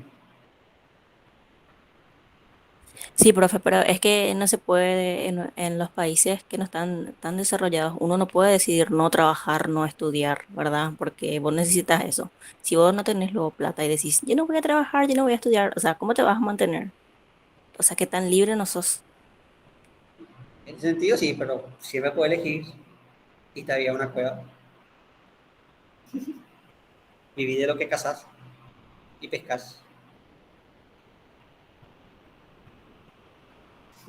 Pero en ese sentido tienes razón. En el momento que estás en la sociedad, no sos libre. Pero siempre decía Sartre, siempre puedes elegir. Eh,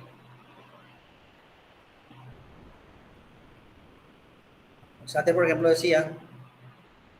Sartre decía que Francia nunca fue tan libre como durante el nazismo, decía Sartre no era nazi.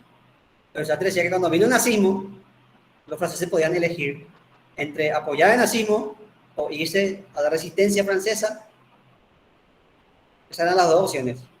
Por supuesto estaba la gente que no hacía nada, pero la gente que no hacía nada finalmente apoyaba el nazismo, así que era la misma opción. Por eso estás condenado a elegir, porque el no elegir es una elección en sí. En el caso de Francia, si vos elegías no hacer nada, tu no hacer nada era apoyar al nazismo.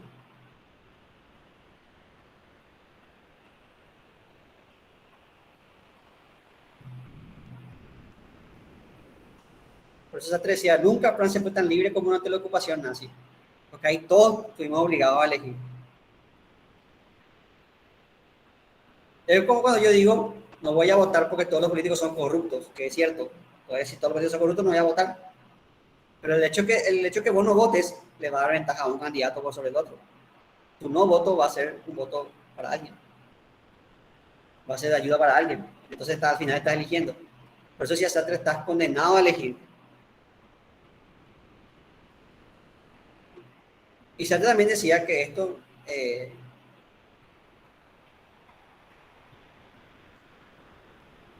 yo también por eso igual nomás me voy a votar.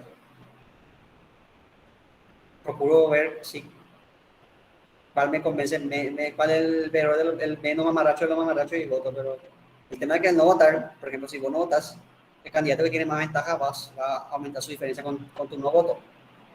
O directamente va a hacer una papeleta con tu nombre y va a hacerte votar por él. Profe, yo te cuento un truco que siempre hago. ¿Sí? Cuando votas por alguien, o sea, tenés que votar por el que tenga menos votos. Así nunca va a llegar a la presidencia. Y no votar por el que tiene más votos. Yo, por ejemplo, la última elección de intendente, no sabía por quién votar porque ninguno no eran grandes valores, no sabía por quién votar. Y voté por un candidato independiente. Creo que había sido el único que le habrá votado. Él y su mamá seguro que le habrán votado. Profe, yo conozco gente que ni su mamá le votó realmente. Una lástima. Lo que sí que yo voté, pero no me acuerdo más el nombre del candidato. Era un candidato independiente y él y su mamá y yo nomás yo digo que le votamos. Profe, Elías. pero entonces en las sociedades que no son democráticas, por ejemplo, ellos tienen menos libertad o más libertad. Tienen menos libertad en el sentido que están reprimidas, que no tienen, pero tienen más libertad en el sentido que esa represión les obliga a tomar una decisión. Profe, el compañero está hablando de Kim Jong-un o de una monarquía, por ejemplo, cuando se refirió a los que no son democráticos. A cualquiera de las dos realmente. Tipo, al no ser democrática como que puede incluir tanto la monarquía como una dictadura o cualquier gobierno totalitario en sí.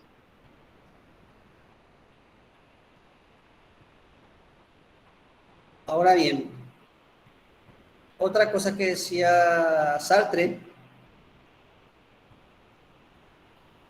hay monarquía en Inglaterra, pero son monarquías parlamentarias y no hay monarquía absoluta, ya no hay más. Aunque creo que en Saudí, por ahí, por esos países árabes, creo que hay monarquías, pero todas las monarquías son monarquías parlamentarias.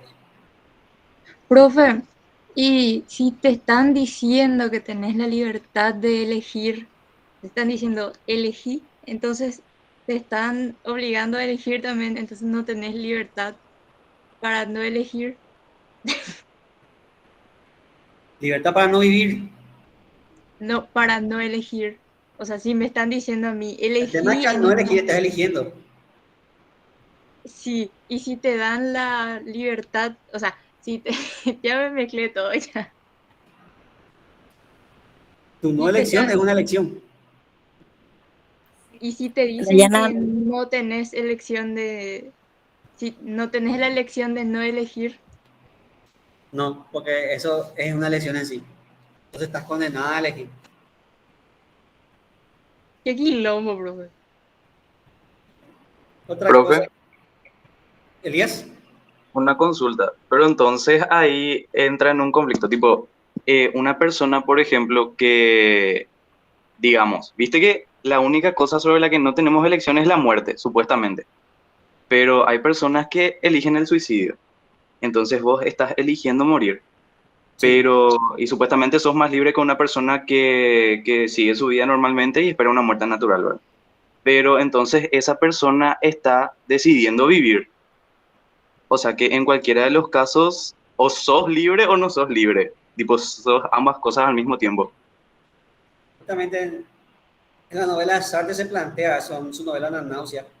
Una parte del autor se da cuenta justamente de esto, que el mundo no tiene sentido, se da cuenta de todo eso, y pregunta si me suicidio, y al final decide no, porque aunque yo me suicide, mi cuerpo va a seguir estando de más. O sea, va a sobrar, por más que esté muerto, va a seguir sobrando ahí, su cadáver va a estar tirado ahí. Entonces, él al final no se suicida porque,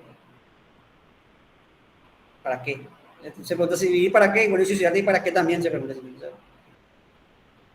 ¿Por qué vivir si estoy de más? Bueno, y si me muero sigue estando de más.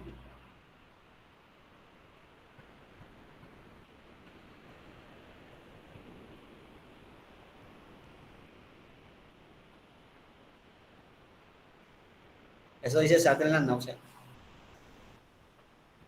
Ahora bien, otra cosa importante de Sartre es que la libertad implica responsabilidad. Vos elegís y al elegir tenés que hacerte responsable de las consecuencias de tu decisión. Porque eso implica ser libre. Ser libre es ser responsable. El hombre es libre, responsable y sin excusas. Porque una vez que vos elegiste una cosa, ya asumiste esa cosa y tenés que ser responsable. Si vos votaste por fulanito y fulanito resultó ser una candidato de porquería, vos no puedes ligarte y decir, no, pero yo no tenés que decir, yo voté por este tipo y este tipo candidato de porquería. Ahora, puedes decir que que él le engañó, que es cosa, pero vos le votaste y tenés que asumir que vos le votaste. Así exactamente, Patricia. Si vos decidiste tener relaciones sin protección y viene un hijo, tenés que hacerte responsable de tu hijo.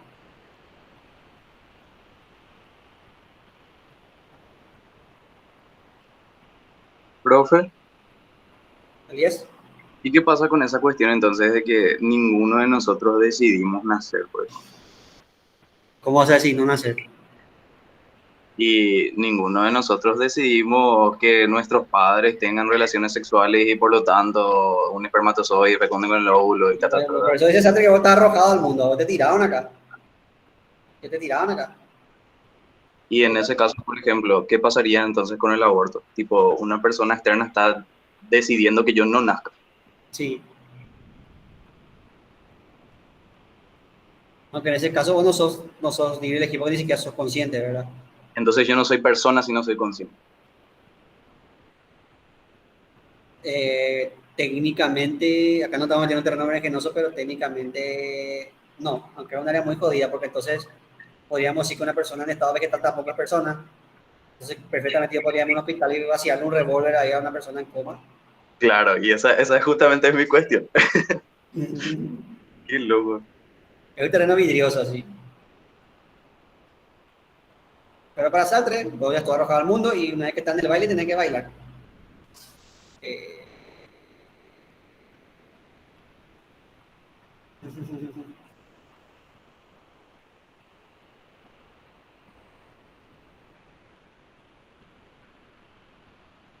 Con respecto al aborto, yo, por ejemplo, no me califico como un pro vida, pero sí creo que el aborto debería ser la última de las cartas a tratarse, porque en primer lugar es un riesgo para la salud de la mujer.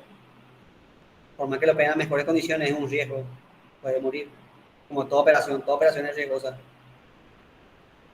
Y en segundo lugar hay un montón de decisiones que tienen que tomar en cuenta. Hay mujeres que se quedan mal después de abortar, hay mujeres que se quedan bien. Entonces, yo creo que el aborto tiene que ser una opción, pero creo que se tiene que barajar toda la opción de primero antes de que se... Sí, esa es mi Profe, postura con respecto al aborto. Profe, profe, ¿y cómo? yo tengo que Espera que... Sí. hablar nomás. No, adelante, Patricia. Profe, ya que tomo la palabra, hay mujeres, por ejemplo, que se quedan mal después de abortar, porque ya no pueden más tener hijos y tipo ellas pensaron, voy a abortar nomás ahora y después voy a tener hijos y resulta ser que abortaron y a causa de eso ya no pueden tener hijos y se quedan re mal. Esa es una consecuencia a nivel psicológico, profe. Sí, ahí vos elegiste y vos lidias con la consecuencia de tu elección. Por eso la libertad implica responsabilidad. Abrazate. O sos libre, tenés que ser responsable. Hiciste la macanada, ahora lidia con eso. Tenés hijos, ya nacieron, tenés que hacer responsable a cargo de tu hijo.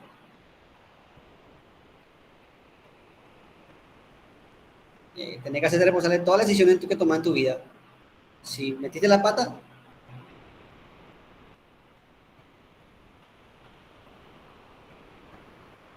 sí, Dayana pusieron de ejemplo de la decisión de responsable, por eso. Pero básicamente eso, si vos metes la pata, tenés que admitir que metiste la pata y lidiar con la consecuencia que metiste la pata. No tirarle la culpa a otro, no echarle. Si vos te aplazaste en el examen, vos te aplazaste, no es culpa de fulano, yo no estoy suficiente, yo no. Si vos fracasaste en un proyecto, fracasaste en el proyecto. Tenés que asumir. Profe, pregunta, me confundes.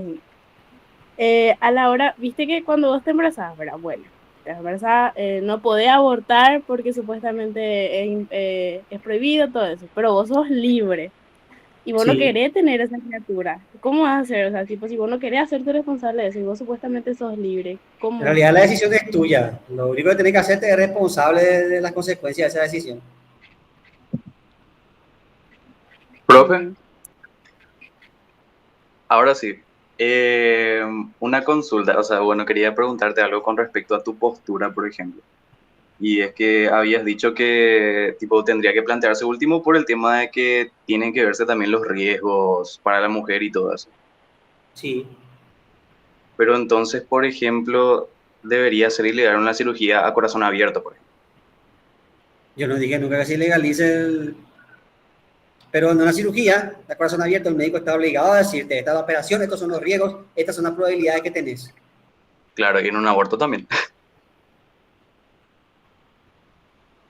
Según yo entiendo con este tema, es que, como vos decís, profe, es la última instancia. O sea, según Sí. el eslogan, creo que es, no sé cómo se llama, es ¿cómo es? Anticonceptivos, educación y aborto, algo así, no me acuerdo.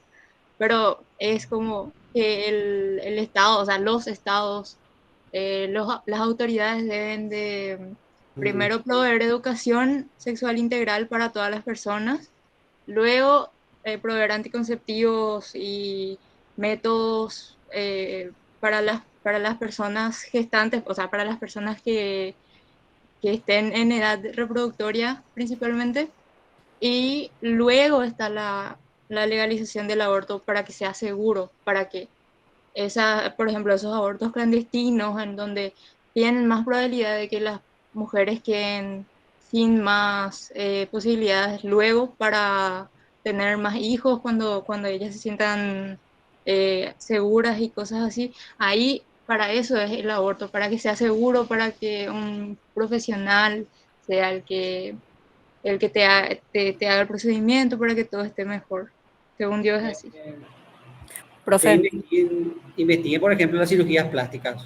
¿Cuántos casos de muerte por liposucciones hay? Muchísima gente muere. profe, con respecto a lo que dijo la compañera, ninguna operación es riesgosa, así que yo no estoy a favor de eso, de aborto legal, seguro, porque a usted van a hacer una operación ahí y ninguna operación es riesgosa. Por eso cuando vos te vas a operar, aunque sea de apendicitis, te hacen firmar algo porque vos te podés morir en esa operación. No, sí, Todo en eso. ese sentido, claramente es obvio, pero cuando son operaciones clandestinas es el tema. No sabes quién te está cortando, no sabes quién te está metiendo qué cosas y todo eso está bien higienizado, ¿no? El lugar, la persona. El tema es que Casi que es primero lo tenés mismo, que tratar de evitar lo que se haga la operación en primer lugar. O sea, tenés que crear las casi que es lo condiciones, mismo. los métodos, la conciencia de la gente. Por eso yo digo que las últimas cartas de la operación, lo último que tenés que hacer es tocar el cuerpo de la persona. Por eso yo digo Exactamente. que es lo mismo. No, a mí me parece lo mismo porque igual hay doctores que le terminan matando a sus pacientes, ya sea accidentalmente o porque se equivocó, qué sé yo. Ah,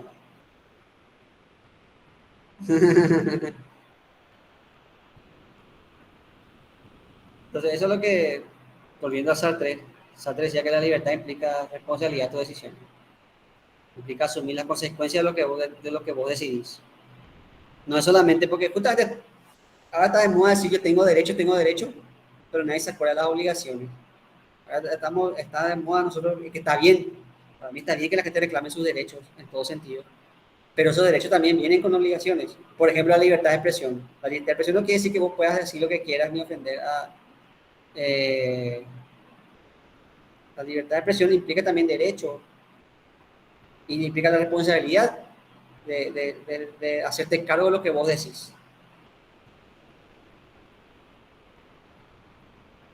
Por eso la libertad implica responsabilidad, no es solamente que vos puedes decir lo que querés, sino que tenés que hacerte responsable de lo que decís.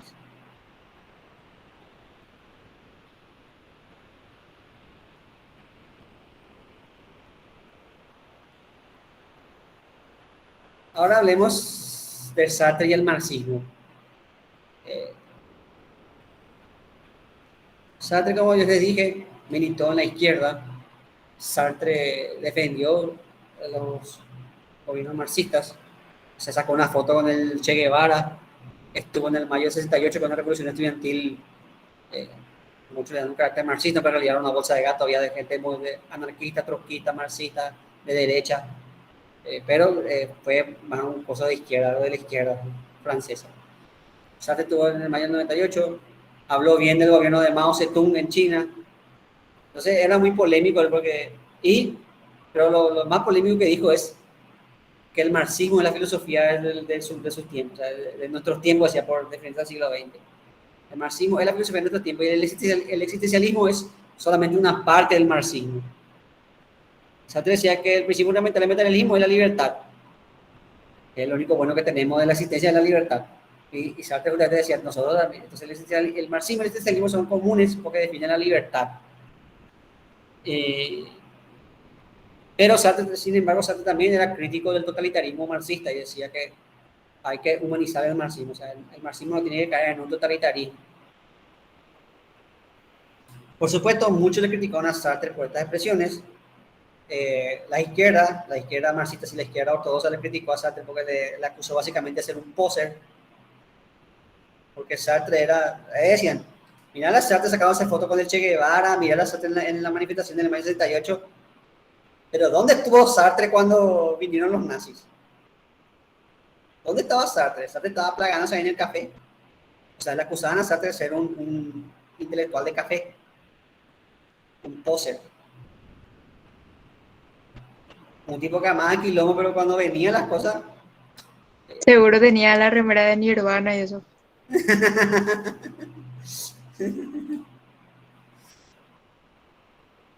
Entonces, eso la izquierda le acusó a Sartre de ser un poser. Y los existencialistas, por ejemplo, su amigo Camus, con el que se peleó justamente por esto, su amigo Camus le acusaba de que quería supeditar el existencialismo al marxismo. Y Camus criticaba al marxismo, si bien Camus también tenía ideas progresistas, Camus criticaba al marxismo, porque decía que el marxismo estaba derivando al totalitarismo, y que él como existencialista estaba a favor de la libertad individual y estaba en contra de todos los totalitarismos que le subsumían a los individuos. Entonces Sartre se peleó con Camus justamente por esta cuestión, con su amigo Albert Camus.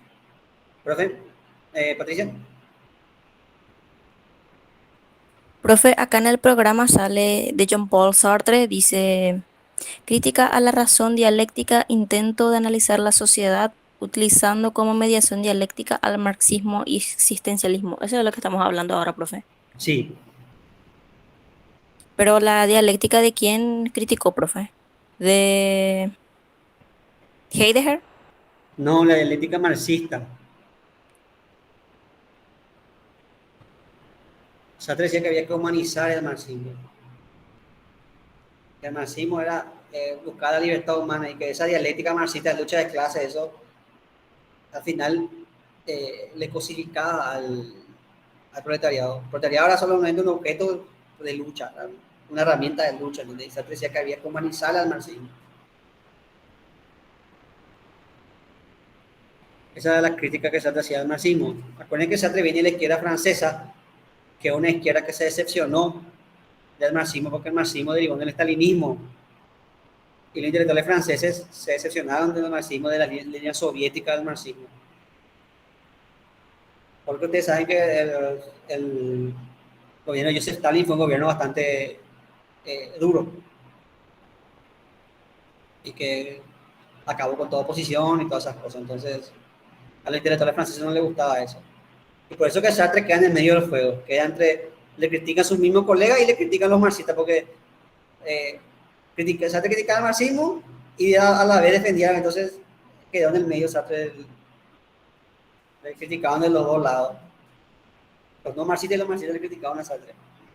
Uno por poser y lo otro porque quería supeditar el existencialismo quería supeditar el existencialismo al marxismo. Profe, ¿qué significa supeditar? Que dependa, una relación de dependencia.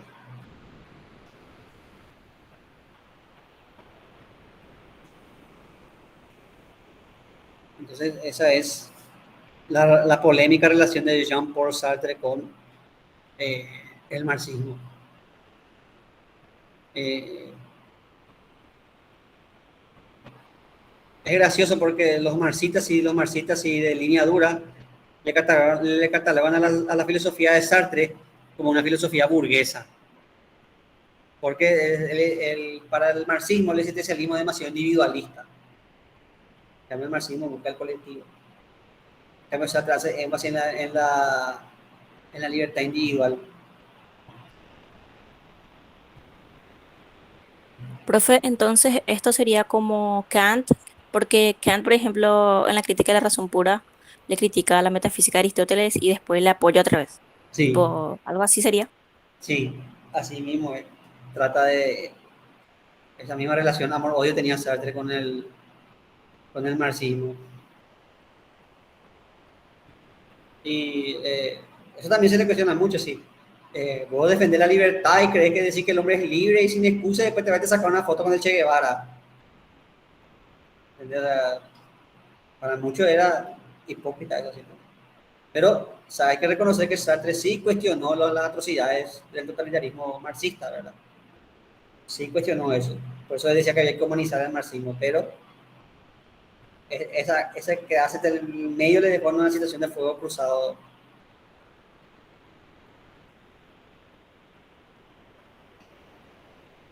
Y finalmente este tema de la libertad, Sartre tomaba, igual que Heidegger, decía que el hombre que vive y es responsable de sus actos es el que tiene una existencia auténtica.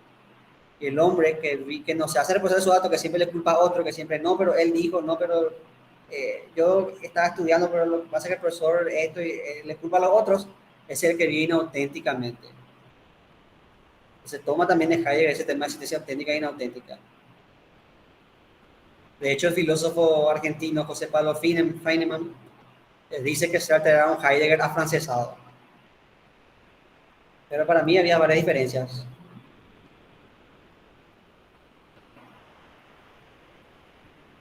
Exactamente.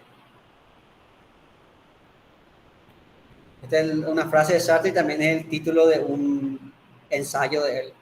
No es un librito porque es chiquitito, un ensayo. Es existencialismo humanismo. Profe, ¿sería su obra ese, profe? Un ensayo que él hizo. Su obra principal es La náusea. Y otra obra que tiene es Crítica a la razón dialéctica. Pero tiene varias obras de él. La náusea, Crítica a la razón dialéctica, El ser y la nada. ¿Qué es la literatura? Muchas obras tiene él. Pero las más recitales son La náusea, El ser y la nada, El existencialismo en humanismo. Y Crítica a la razón dialéctica también puede agregarle también ahí en el. Bueno, chicos. Con esto ya terminamos. Sí, pues yo la vida. Pero eso es lo bello de la vida de Elías, que no tiene sentido. Y por eso tenemos que darle sentido. Como le dijo Batman a Superman, el mundo no tiene sentido a menos que lo obligues.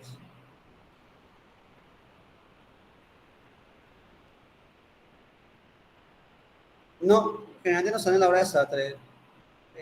La náusea es lo que te suele preguntar, si es pero nunca te pregunta. Lo que sí una vez salió, a mí me salió eso, la obra de Kant, te ponía crítica de la razón pura, crítica de la razón práctica, crítica del juicio y crítica de la razón dialéctica, y el que no es ahí es crítica de la razón dialéctica, que es de Sartre. Eso a mí me salió, pero me salió en Kant, no me salió en Sartre. Sí, profe, eso por ejemplo me está dando cuenta que te confunde muchísimo a la hora del examen. Sí. Porque te mezcla todito, te pone ahí Aristóteles, metafísica, lógica, te pone los pitagóricos, concepción aritmética, esto que lo otro. Sí. Y por eso que recomiendo te ir leyendo y tomar notitas así. Aristóteles, esto. Santo Tomás, esto. Sobre todo con lo que, por ejemplo, Aristóteles y Santo Tomás, que son re parecidos y que los dos casi hacen lo mismo. Entonces usted tiene que estar atento ahí. Porque te pone una cosa y, no, esto dijo Tomás, no dijo Aristóteles. Entonces tiene que estar ahí usted comparando y viendo las diferencias y las similitudes.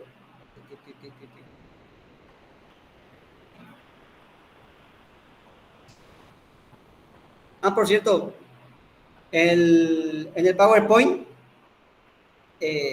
figura Espinosa, pero esa parte no va a entrar, como ustedes saben, no está en el programa.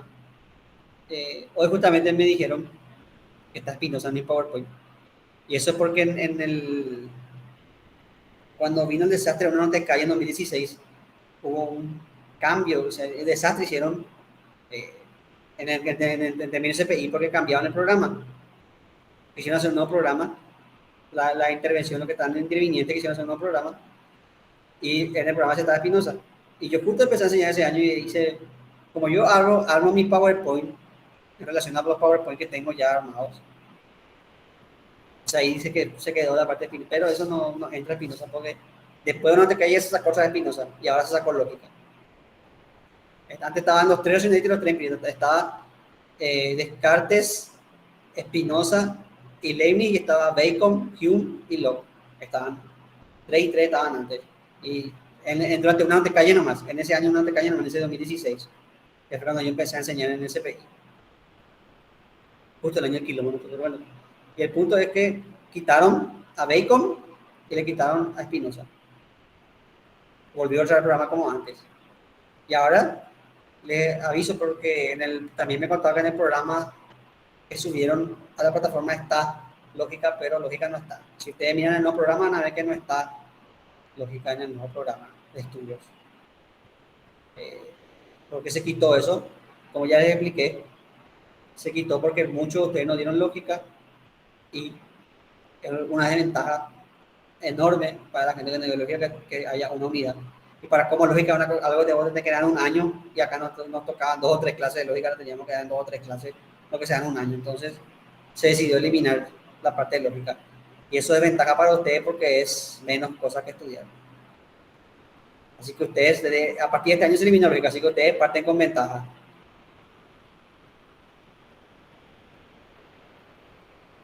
Entonces, este es el último tema del programa.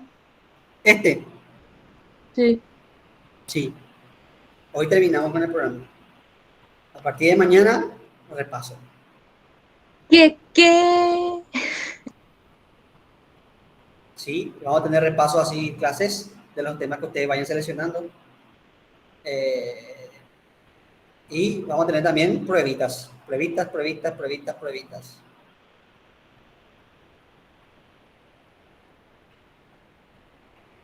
No te puedo creer, profe. Sí, créelo. Profe, ¿y nosotros cuándo lo que vamos a terminar historia castellano y eso que son larguísimos, Dios mío? A la mitad Unidad recién 7 estamos recién estamos. en castellano, a la mitad no sé qué estamos. La profe sí que tienen que ir más rápido, lean. No sé, ya eso tiene que ver con la prueba de ustedes. En castellano Pero también no ¿en se qué puede sacar momento cosas. si nosotros hablamos luego también con el profe y eso? Y psicología, por ejemplo, supuestamente nosotros nos retrasamos porque hablamos mucho. Pero contigo también hablamos, profe, y ya terminamos otra vez. Es que nosotros hablamos en psicología, por ejemplo, y nos vamos a otro lado. Nos desviamos del tema. Además, ¿qué filosofía pues da para retroalimentarse? ¿Entendés? Entonces, a mí me sirve Sí, profe, porque todo estaba relacionado sí. y un filósofo le critica a otro, uno le apoya a otro y así. Ujú.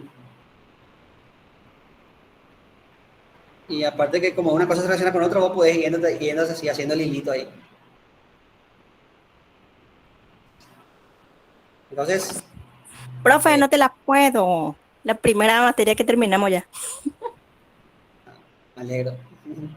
Ahora es repaso, repaso, repaso y más repaso. Así que vayan ustedes poniéndose de acuerdo en qué cosas quieren repasar y a partir de ahora vamos a tener clases así de los temas.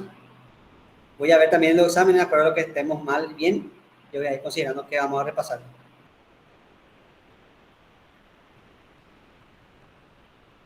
Acá ya piden Sócrates todo el programa.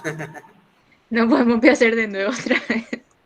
Profe, Heidegger, Kant y la dialéctica es, profe. Kant siempre, o sea que siempre piden Kant. Profe, y Heidegger también. ¿Cómo se llamaba el otro? No, Hegel, profe, ese tipo. Hegel, otro. Los alemanes son complicados. Dios mío, ese tipo, ¿qué onda, pico? Profe, Bueno, pero los propios filósofos lo dicen que no lo entienden a él. a mí un profesor me decía, si vos decís que le entendiste a Hegel, es porque no entendiste nada de Hegel, me decía un profesor de metafísica, Hacete, el profesor Cano Montaña. Si vos le entendiste a Hegel, decís que le entendiste a Hegel, que decir que no entendiste nada de Hegel.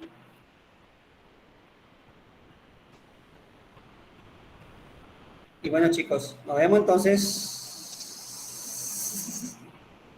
Nos vemos entonces mañana. Vamos a empezar a repasar. Voy a tomar en cuenta los pedidos de ustedes.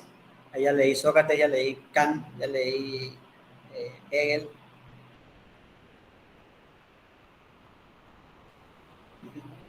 Entonces, voy a tener en cuenta eso para ir haciendo las clases de repaso. Entonces, esto Tomás también.